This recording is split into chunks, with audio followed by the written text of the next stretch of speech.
She lost everything the moment she chose to help Tom Hanks, but what happened in the days that followed revealed a truth far more dangerous than she ever imagined. Now, there's no turning back. Tell me where you're watching this story from in the comments. Subscribe to the channel and like this video if you're a fan of Tom Hanks. Tom Hanks walked briskly through the marble corridor of St. Alban University, his polished shoes striking the floor with sharp, deliberate steps.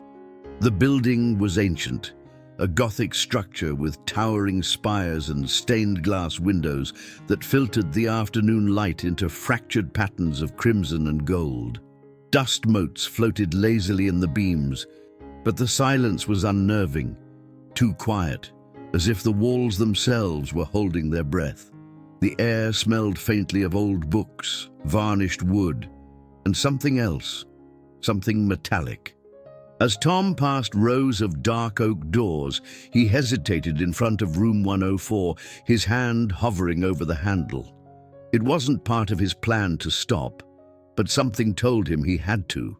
Inside the classroom, Professor Helena Costa was packing her worn leather satchel with trembling hands. A respected lecturer in comparative literature, she was known for her sharp mind and quiet strength. Her students often described her as distant but kind, a woman with deep brown eyes that seemed to carry the weight of stories untold. Her dark hair was pinned back in a messy bun, and her long grey cardigan hung loosely over a faded black dress, practical yet graceful in an understated way. On the chalkboard behind her were fragments of poetry in both English and Portuguese, remnants of a lecture she had delivered to an almost empty class. She paused when she heard the footsteps outside, something in her chest tightening without explanation. When Tom Hanks opened the door, their eyes met in an instant that seemed suspended in time. He looked different from his public persona, his face more drawn, his blue eyes clouded with something close to desperation. He wore a simple navy coat, a scarf loosely draped around his neck, and in his hands he clutched an old leather-bound journal. Without a word, he stepped inside, closing the door softly behind him. Helena's pulse quickened. She had no idea why he was there, but something told her this was not a casual visit. It was a silent call for help, though he never said it out loud. And before she could think twice, she found herself asking him softly, "What do you need?" That one question changed everything. Within hours, whispers spread like wildfire across the university's ivy-covered walls. Helena had broken a rule, one so unspoken that most forgot it existed.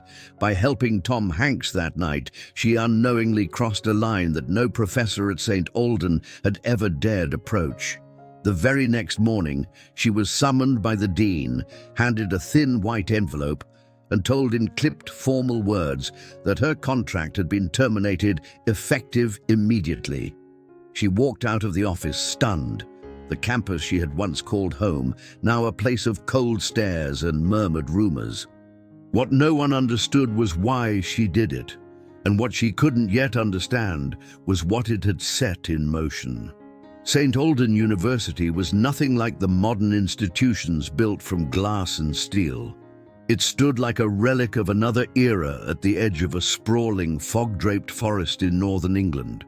The campus was a maze of cobblestone paths and shadowed courtyards, lined with ancient stone statues whose faces had long since eroded into hollow-eyed watchers. Ivy crawled along the weathered walls of every building, thick and gnarled like veins beneath pale skin. Even in daylight, St. Alban seemed caught between centuries, where time slowed and sounds carried as if whispered by ghosts. The heart of the university was its great library, an imposing hall with arched ceilings so high they disappeared into darkness. Books stacked from floor to ceiling gave off the scent of paper so old it crackled when touched. And yet, amidst all its grandeur, there was a deep sense of foreboding, a feeling that some stories here were never meant to be uncovered. Helena Costa had always felt it. She was drawn to St. Alban for its secrets, even if she never admitted it aloud. Her small office overlooked the east courtyard, where a fountain of dark stone trickled water year-round, even through the frost of winter. Students often avoided that part of campus, murmuring about strange echoes that seemed to rise from the ground at night. But Helena found comfort in the solitude. Her life was simple, predictable, until Tom Hanks stepped through her door. Now, every familiar corner of the university felt altered. The halls whispered in different tones. Doors she had walked past for years suddenly seemed like thresholds best left closed. And though she told herself she was imagining things, the feeling grew stronger by the hour. The faculty avoided her gaze after her dismissal. They spoke in hushed tones when she passed, their eyes darting away quickly as if proximity to her was dangerous. Even the students she had mentored kept their distance, pretending not to see her as they crossed the grounds. It was as if St. Alban itself had exiled her, not just its people. Helena packed her few belongings into an old wooden crate, faded books with cracked spines, a teacup she never used, and a photo of her father standing by the cliffs in Lisbon. As she carried the box out through the main gates, she looked back once. A chill ran through her. On the highest tower, she saw a dark figure watching her, still, unmoving, and gone the moment she blinked.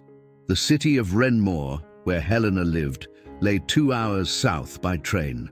It was a quiet town with narrow streets, old iron lampposts, and a marketplace that smelled of roasted chestnuts in winter. Her apartment was above an antiquarian bookshop run by a soft-spoken man named Elias. The apartment was small, filled with books and mismatched furniture, but it had been home for 6 years. That first night after leaving St. Alban, Helena sat in her armchair, staring at the journal Tom had left behind. She hadn't dared open it yet.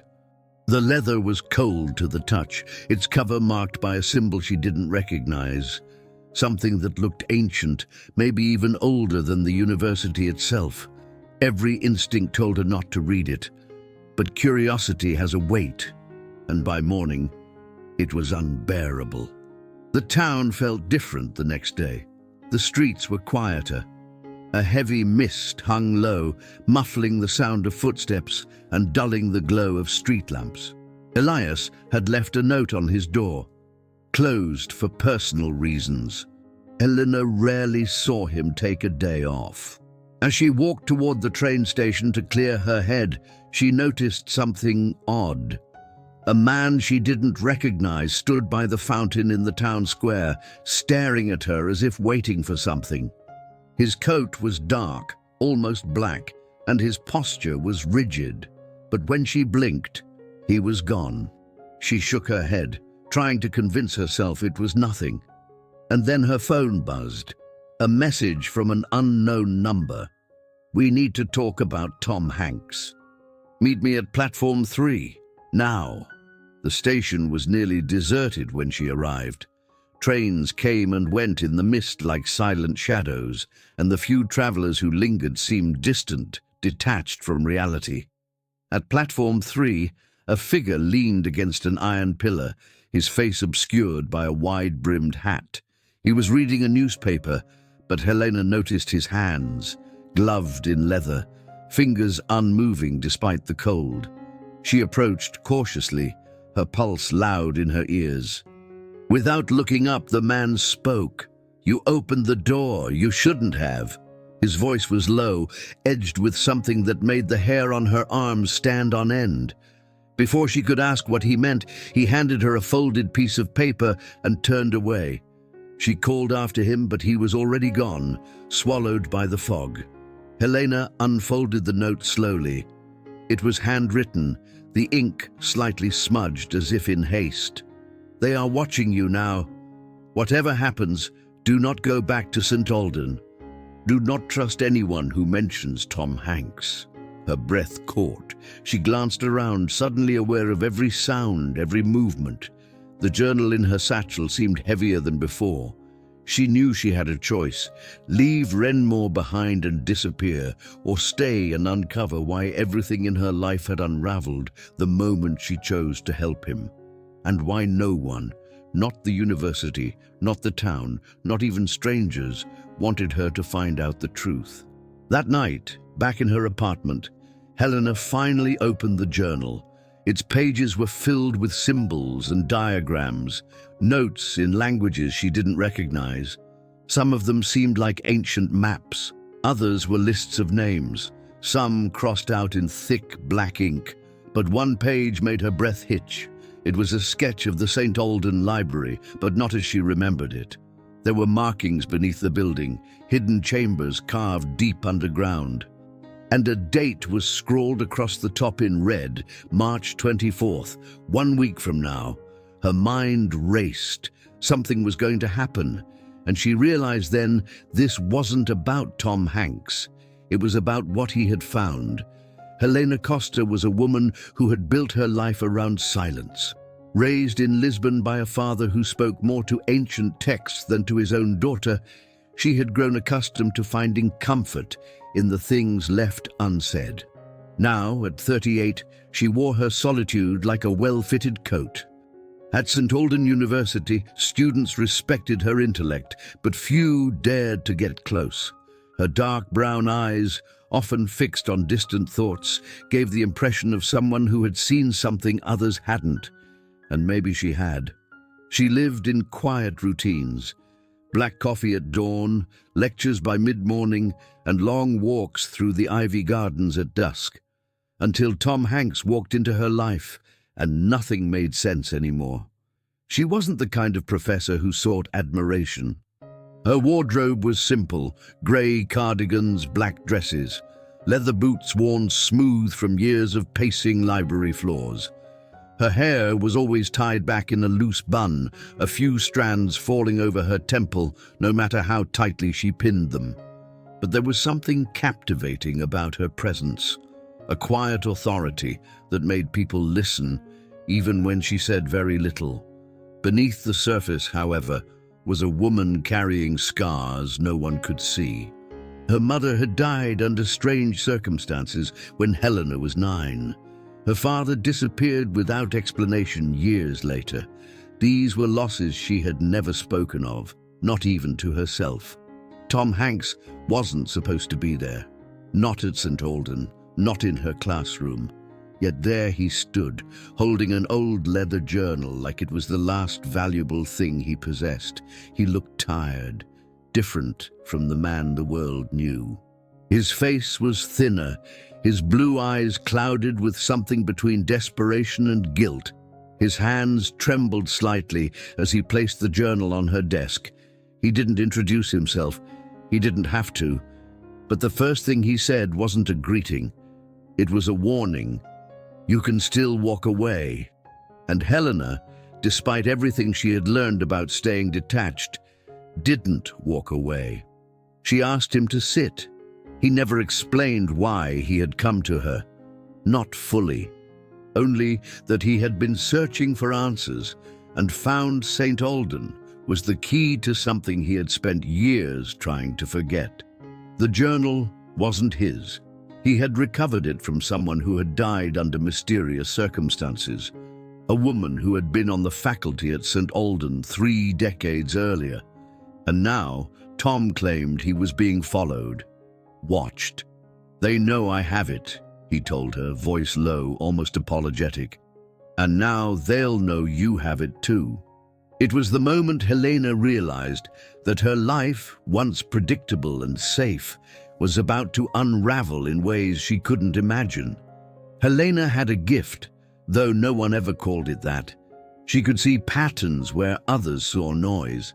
As a child, she had solved her father's ciphers, decoding maps and symbols hidden in his research. Later, it became the reason she was drawn to medieval texts and lost languages. The journal was filled with these, layered writings, strange diagrams, and ancient symbols that didn't belong to any known alphabet. It was a puzzle she couldn't resist. though a part of her knew something should stay unsolved. But late at night, under the dim light of her study, she kept going, page after page, until she found something that made her breath catch. Her own name, written in red ink. In the days that followed her dismissal, Helena found herself watching every shadow. She was no longer just the scholar, she was being hunted, and yet Tom appeared in odd moments, sometimes with a cryptic remark, sometimes with a new clue. He never stayed long. It was as if he was testing her, or maybe protecting her. But from what? He gave no answers, only more questions. "You think you're safe because you don't understand yet," he said once, his voice hollow, "but when you do, they'll come for you." She wasn't sure if he meant the university or something older, something beneath it. Her apartment above the bookshop became a sanctuary and a prison. She covered the windows, unplugged the phone, and only went out at odd hours. But paranoia wasn't enough to stop the dreams. Each night, she saw visions, dark corridors beneath St. Aldan, rooms lined with doors that pulsed like living things. Sometimes Tom was there, standing at the end of a hall, holding a key she didn't recognize. Other nights, she was alone, hearing whispers in languages she almost understood. Every morning, she woke exhausted, her heart pounding. She wasn't sure anymore where the dreams ended and reality began. Tom's presence, even fleeting, became an anchor, not for safety but for focus.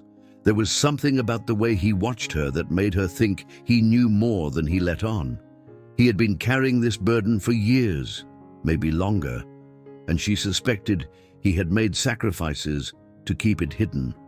But why come to her? Why now?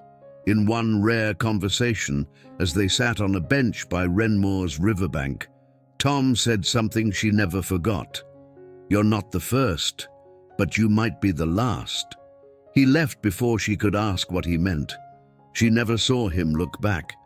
Helena's old life, the one with lectures and quiet evenings, was gone. She had become something else, a seeker of truths no one wanted found. She compiled lists, tracked names in the journal, cross-referenced them with missing persons reports and faculty records. What she uncovered chilled her. Connections between St. Aldan staff over the last 50 years, all tied to unexplained events. Deaths ruled accidental, disappearances without investigations. And now, her name was part of that list. There was a reason Tom had sought her out, but the reason remained hidden, just out of reach. And time was running out. One night, as she walked past the closed bookshop downstairs, she found an envelope slipped under her door, no return address. Inside was a photograph, Tom Hanks standing in front of a stone archway deep in the woods near St. Aldan. He was holding a lantern, staring into the darkness beyond. On the back of the photo, written in faded ink, he opened it. She stared at the words for a long time. Then she packed a small bag, took the journal, and left her apartment behind. Whatever was waiting beyond that archway, Helena knew she had no choice now. She had to see it for herself. Helena stood at the edge of the forest near St. Aldan, the cold air sharp against her skin. The photo of Tom Hanks at the archway was still clutched in her gloved hand. She had followed the old, crumbling map she found folded in the journal, an impossible map that seemed to redraw itself the deeper she went into the woods. The archway loomed ahead now, half swallowed by the earth, its stones slick with moss. Symbols were carved along its sides, the same ones she had traced late at night in her apartment. And as she stepped closer, she realized they weren't just carved, they were moving, shifting as if reacting to her presence. Behind her, the trees groaned, a sound not made by the wind. She turned quickly, her breath hitching in her throat, but the path was empty. Still, she felt the weight of unseen eyes. She wasn't alone. The journal had mentioned this place by name, the Gate of Ashes. Tom had circled it in red and written just 2 words beside it: no return. But Helena had already crossed the line of no return days ago. She reached out and placed her hand on the archway. The stone was warm, unnaturally so, and then a low hum vibrated beneath her palm, like the heartbeat of something buried deep underground. The world beyond the archway wasn't what she expected. It was darker, quieter. The air seemed thicker, muffling her footsteps as she walked through what looked like an ancient passageway descending into the earth. The walls were smooth stone, marked by faint traces of writing she couldn't decipher in the gloom.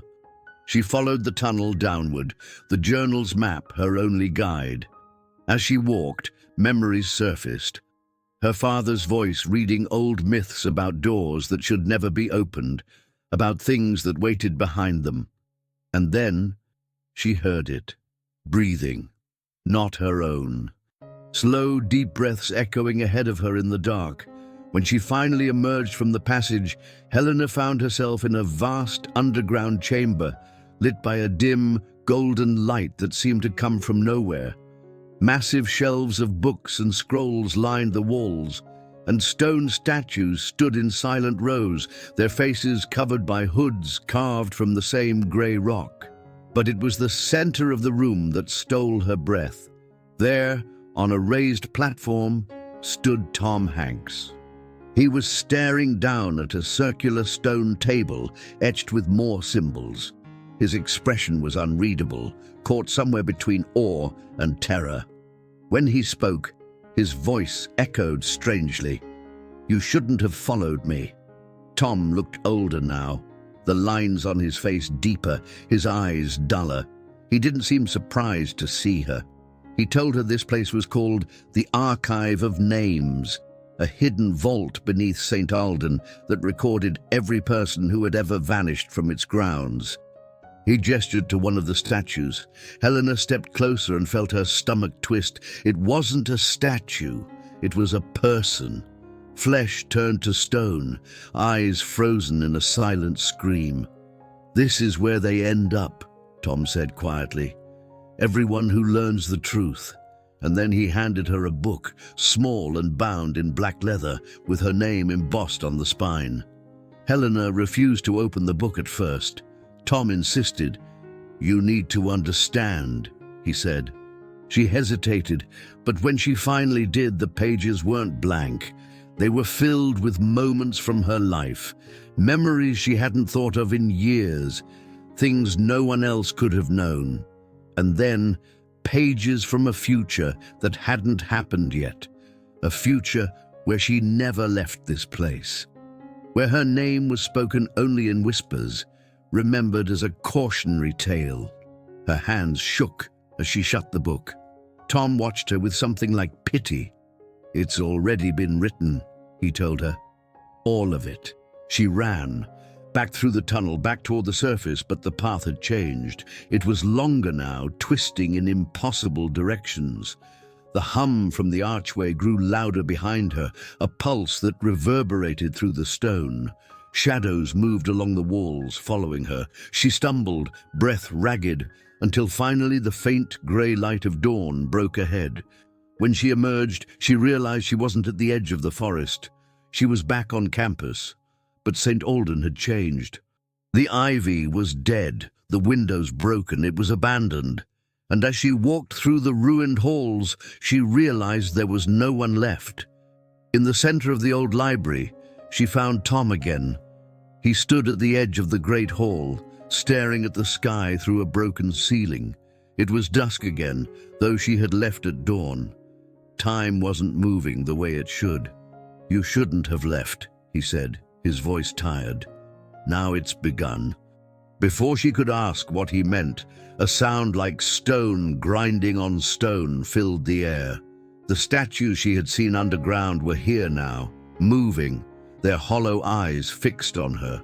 Tom didn't move. He just whispered, "They're here for you."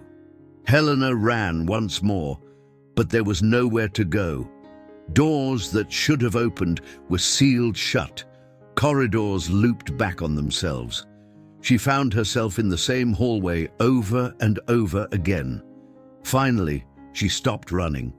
She turned to face them. The statues were closer now, and then they spoke, not aloud, but inside her head. Voices layered over one another, chanting something she didn't understand. Her name was among the words. They weren't here to kill her, they were here to keep her.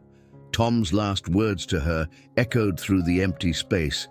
Some secrets don't want to stay hidden, and some people are meant to keep them. As the statues closed in, Helena understood. She had been chosen long before she met Tom. Maybe even before she was born. The journal was never meant to be found by him. It was meant to lead her here, and now the truth was hers to hold, whether she wanted it or not. Helena stood motionless in the ruined library, her heartbeat slowing as the chanting inside her head faded into an eerie silence. She had expected pain, some kind of punishment, but nothing came, only stillness. And then she heard a voice, soft, familiar. You weren't supposed to wake up yet. She turned sharply. Standing in the doorway was Elias, the quiet owner of the bookshop where she lived. His face was pale, older than she remembered, his grey eyes heavy with something close to sorrow. He stepped forward slowly, as if walking through a dream that pained him. Elias held something in his hand, a pocket watch, its surface cracked, the glass spiderwebbed. It ticked loudly in the silence, an unnatural sound that made the statues recoil slightly. He placed it on a broken table between them. This belonged to your father, he said. Helena's breath caught. She hadn't spoken of her father in years. He gave it to me before he disappeared, told me to keep it safe. For you, when you were ready. She reached for the watch, her fingers brushing its surface. A pulse of warmth spread through her hand, like a faint heartbeat. The mechanism inside wasn't ticking time. It was counting something down. Elias took a deep breath. Your father wasn't just a historian. He was one of us. Helena stared at him, confusion tightening her throat. Us? She asked. Elias nodded slowly.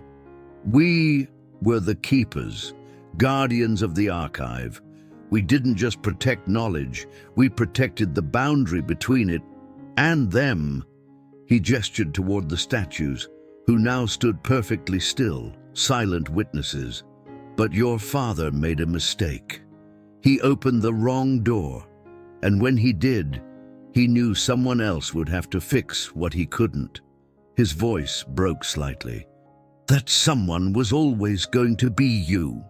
Helena tried to step back, but the room seemed to close in around her. Tom brought me here, she whispered. Elias shook his head. No, Tom is caught in it, just like you. He found what was left of the archive after we failed to protect it.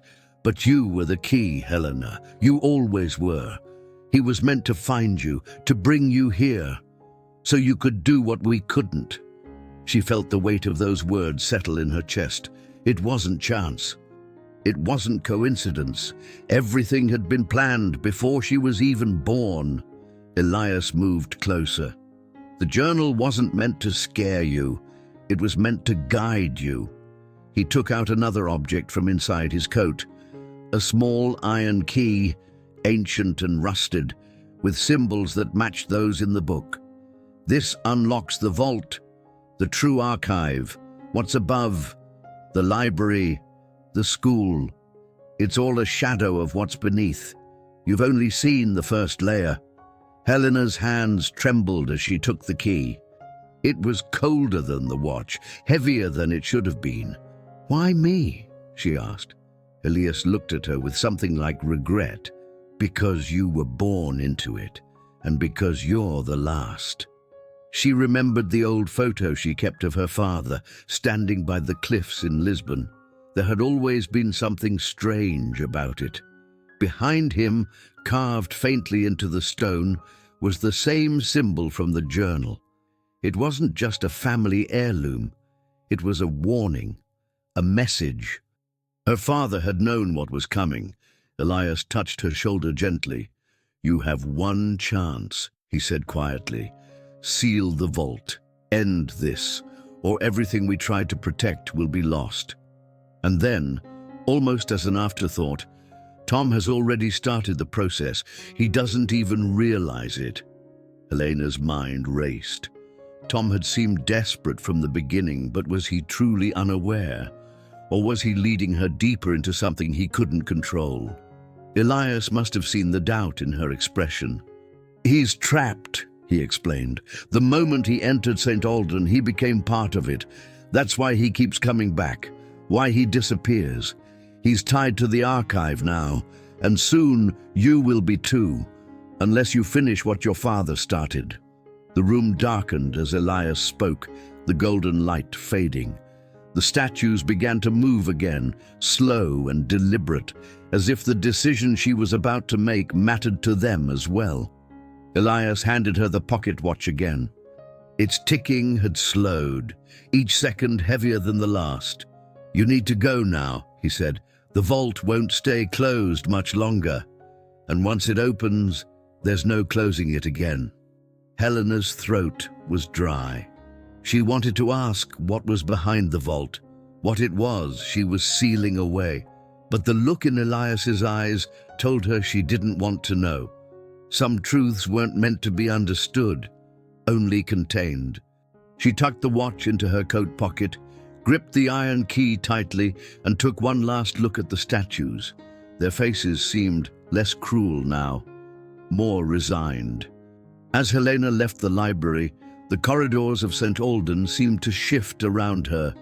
Doors that had been locked opened silently. The path was clear, but the air was heavy with expectation. She descended the spiral staircase beneath the main hall, the one she had never noticed before, though it must have always been there. Each step down was colder, the walls narrowing, the darkness pressing in. And then she saw it, the vault. A massive iron door covered in symbols that glowed faintly at her approach. The key in her hand vibrated as if urging her forward. This was it, the moment her life had always been leading toward. Helena stood before the vault, the iron door towering over her, its surface alive with shifting symbols that pulsed faintly in the dark. She could feel the vibration of the key in her hand, as if it recognized the door. Or perhaps the door recognized her. For a moment, she hesitated, the weight of everything pressing down on her shoulders. Her father's warnings, Elias's revelations, Tom's desperate eyes. Every step she had taken had led her here. But she couldn't shake the feeling that opening the vault wasn't just an end. It was the beginning of something irreversible. The air around her grew heavier with each passing second. She could hear the faint ticking of the pocket watch in her coat, slower now, each tick dragging like the last moments before a final breath. Helena thought of her old life, the lectures, the quiet nights in Renmore, the feeling of control. That life felt impossibly far away, like a dream she'd only half remembered. She wasn't that woman anymore. She had crossed thresholds that could never be uncrossed.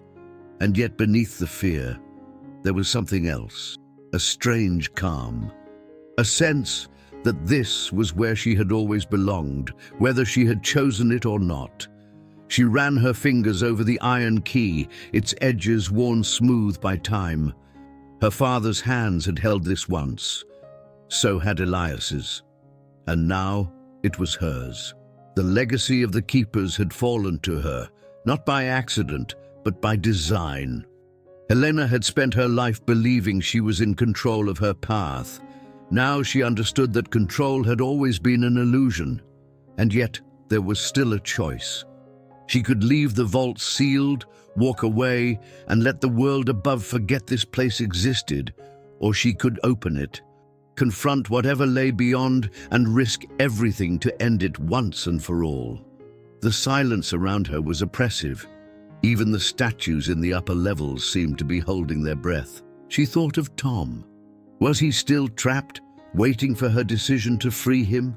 Or had he already become one of them, another guardian bound to this place by ancient rules she barely understood? Helena had never believed in fate, but this wasn't about belief anymore.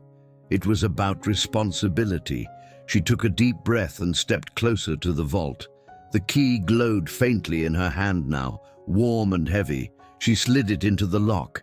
The door shuddered in response. As the vault began to open, a deep hum filled the chamber, vibrating through her bones. Helena braced herself, expecting darkness or something worse, but instead, light flooded out from the crack in the door. Cold, blinding white light that made her stagger backward. She shielded her eyes, heart pounding, as the door slowly swung open. Inside, she could see shapes moving. Not statues, not shadows. People.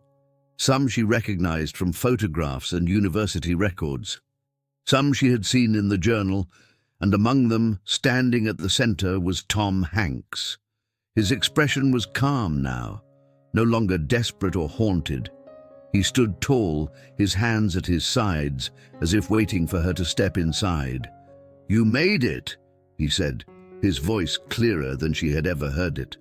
"I wasn't sure you would." Helena took a step forward, unsure if this was a trick, but the light felt right, clean. Tom extended his hand. "It's not what you think," he said. "None of this is." She hesitated, then placed her hand in his. The light surrounded them both, and for the first time in days, Helena felt warmth. Real warmth. As they stood in the center of the vault, Tom explained. The archive wasn't a prison. It was a sanctuary. The names recorded here, the people turned to stone, had not been taken. They had been protected, preserved from something far worse that lay beyond the boundaries of St. Alden. "We are the line," Tom said, "and you are the last of us." Helena felt tears prick her eyes. Her father had tried to protect her by keeping her away. Elias had tried to prepare her. And now she understood why they had all failed. It wasn't enough to guard the door. Someone had to step through it. She thought of the journal, of the names she had read aloud. Every one of them had chosen this path before her. Now it was her turn. The weight of the key was gone. So was the pocket watch. She realized they had served their purpose. "What happens now?" she asked. Tom smiled faintly. "Now you remember," he said. And in an instant, memories she had never known she possessed flooded her mind. Training, rituals, the language of the archive. She had done this before, many times. She was not Helena Costa, the quiet professor. She was something more. Helena knelt at the center of the vault and placed her hand on the smooth stone floor. The symbols responded instantly, glowing beneath her fingertips. She closed her eyes and spoke the words she now remembered. The vault pulsed with energy, sealing itself once more. She had completed the cycle. The archive was safe, for now. Tom stood beside her, silent, watchful, and she understood he was not a prisoner, he was her predecessor. And one day she too would pass this role on to someone else. But for now, she was the keeper, and St. Alden was hers to protect.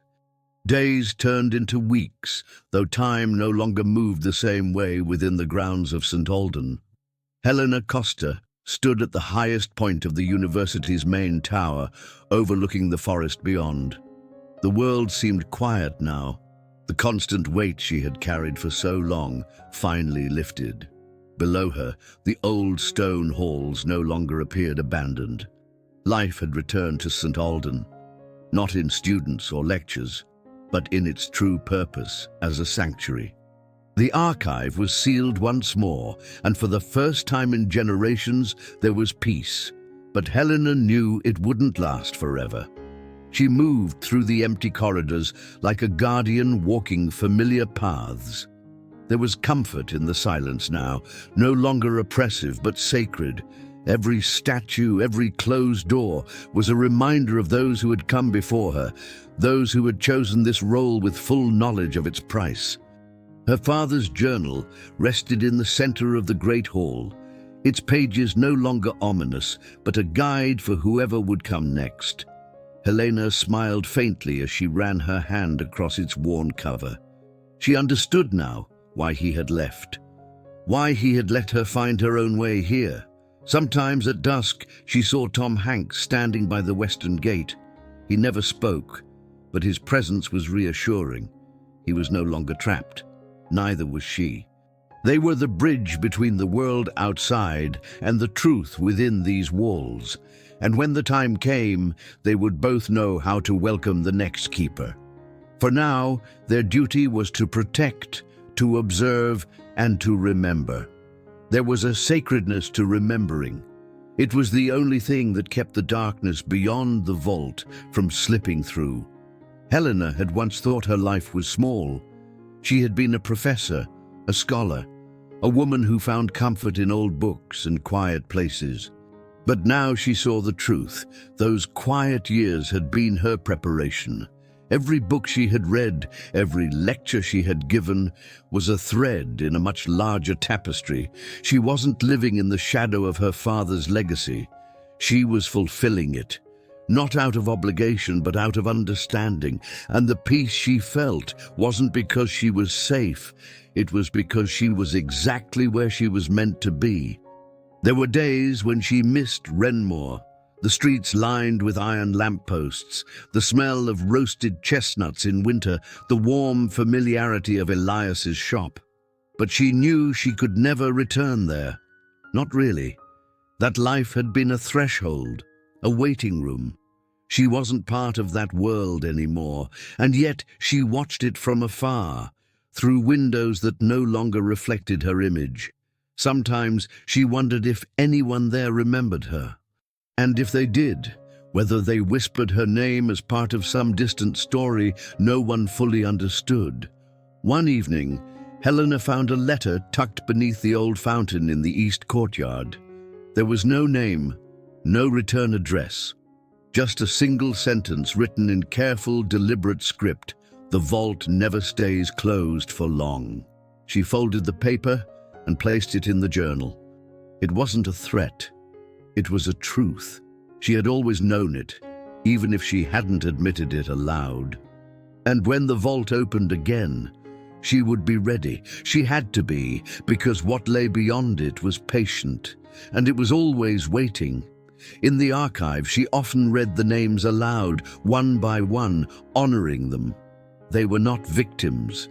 They were protectors, guardians who had sacrificed their lives so the balance could hold a little longer. She saw herself in them now, and in time, someone else would see themselves in her. It was a cycle as old as the stones beneath her feet. One she no longer feared, because fear had no place here, only duty and the quiet understanding that some truths once known could never be unknown. Tom stood beside her one last time in the great hall, his gaze distant. "You'll do well," he said quietly. Helena nodded. "You already have," she replied. And just like that, he was gone. She never saw him again after that day. His task was finished. Hers had only just begun. But she wasn't afraid. She turned back toward the vault, listening to its slow, rhythmic pulse deep below the earth. It was still sealed, and for now, that was enough. Helena Costa was no longer a professor or a daughter or a woman searching for meaning. She was the keeper of St. Alden. And as she walked the quiet halls, she felt the weight of centuries settle on her shoulders like a familiar cloak. It was heavy, but it was hers to bear. She looked out over the grounds one last time, the wind cold against her face. "I am ready," she whispered. And in the distance beyond the fog, the first light of morning broke through. Some stories don't end where we expect. Helena Costa's journey wasn't about unlocking mysteries or uncovering ancient truths. It was about acceptance, of destiny, of responsibility, and of self. She had spent years hiding behind the safety of books and routine, believing knowledge was enough. But knowledge without action is incomplete. In choosing to open the vault, Helena understood something simple, yet profound. We are not defined by what we know, but by what we choose to do with what we know. There's a temptation in life to turn away from difficult truths, to tell ourselves that someone else will carry the burden, solve the problem, guard the door. Helena believed that for years. She thought her role was to observe, to teach others about the past. But life has a way of calling us forward.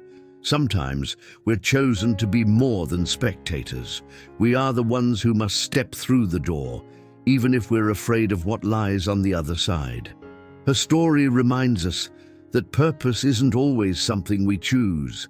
Sometimes it's something that chooses us. Helena didn't ask for this role. She didn't want it. And yet, by embracing it, she found a version of herself she never knew existed. We often resist change because it terrifies us. But what if on the other side of that fear is the person we were always meant to be?